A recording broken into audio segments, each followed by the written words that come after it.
ये कहानी एक ऐसी लड़की की है जो एक गरीब परिवार की है। उसका नाम सपना है और नाम की तरह ही बड़े बड़े सपने भी देखा करती है। उसका सपना एक बहुत बड़ी डॉक्टर बनने का था, जिसके लिए वो दिन रात पढ़ाई भी करती है, जिसे उसका डॉक्टर बनने का सपना साकार हो जाए। इन सब में उसके माता पिता भी उसका साथ देते हैं। गरीब होने के बावजूद भी वो दिन रात मेहनत करके पैसा इकट्ठा करते हैं ताकि उसकी पढ़ाई में कोई बाधा ना आए। सपना की ये मेहनत एक दिन रंग लाती है और उसके स्कूल में अच्छे मार्क्स आने के कारण उसे शहर के एक बड़े कॉलेज में एडमिशन मिल जाता है। कॉलेज जाते वक्त सपना के माँ पापा उसे समझाते हैं कि वो मन लगाकर पढ़ाई करे और फिजूल की बातों में अपना समय खराब ना करे। आज सपना का कॉलेज में पहला दिन था और वो उसी दिन अकेले ही कॉलेज जा रही थी। कॉलेज पहुंचकर वह लाइब्रेरी में गई। तभी उसने नोटिस किया कि कोई लड़का बहुत देर से उसे चुपके चुपके देख रहा था। सपना ने अपनी क्लासमेट से उसके बारे में पूछा तो उसने बताया इसका नाम राज है और वो हमारी ही क्लास में पढ़ता है। राज बहुत ही अमीर घर से था, लेकिन तब भी वह एकदम साधारण रहता था। दिखावा उसे पसंद नहीं था।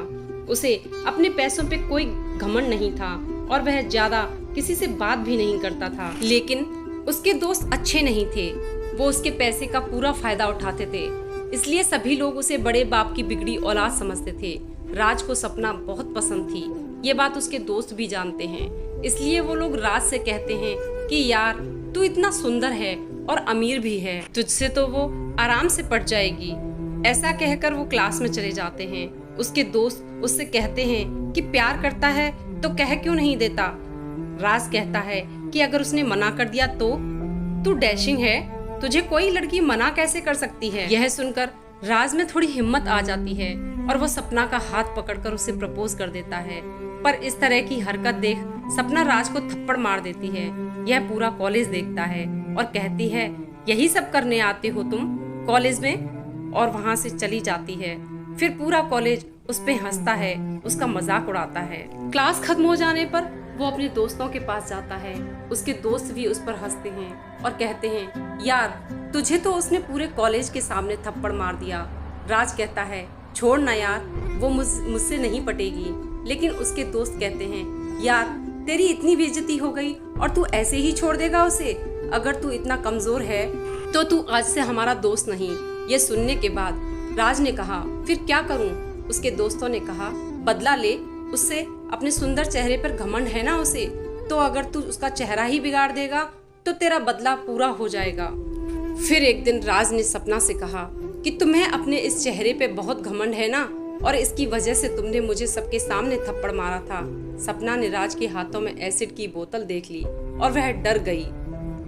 राज अपनी हाथों में पकड़ी एसिड की बोतल का ढक्कन खोलता है और बगल में पड़ी उस एक बड़े पत्थर पे फेंककर एसिड की बोतल को तोड़ देता है और कहता है तुम्हें क्या लगा मैं तुम्हारे चेहरे पे ये एसिड की बोतल फेंक दूंगा।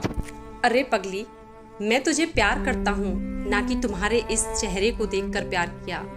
मुझे तुम्हारी आवाज से, तेरी उन प्यारी हरकतों को देखकर प्यार हुआ था। तेरी हर एक चीज से प्यार किया था। और जो इंसान सच्चे दिल से प्यार करता है ना, तो वह अपनी जान तक दे सकता है। पर जिससे वो प्यार करता है उसे कुछ हो जाए यह देख भी नहीं सकता। मैं और तेरे ऐसे चेहरे पर एसिड फेंकना तो दूर की बात है, मैं तो तेरे बारे में सोच भी नहीं सकता, क्योंकि मैंने तुझसे प्यार किया है, कोई समझौता नहीं। फिर राज ने अपनी जेब से एक रिंग निकालकर सपना को देता है और कहता है ये रिंग उस दिन तुम्हारे लिए लाया था, पर तुमने मुझे सबके सामने थप्पड़ मारकर मना कर दिया। आज दे रहा हूँ, एक दोस्त के नाते तुझे प्यार किया है, इसलिए तुझे बुरा लगे ऐसा कुछ नहीं करना चाहता था। इसलिए आज के बाद मैं अपनी कभी शक्ल नहीं दिखाऊंगा। हो सके तो उस दिन के लिए मुझे माफ कर देना।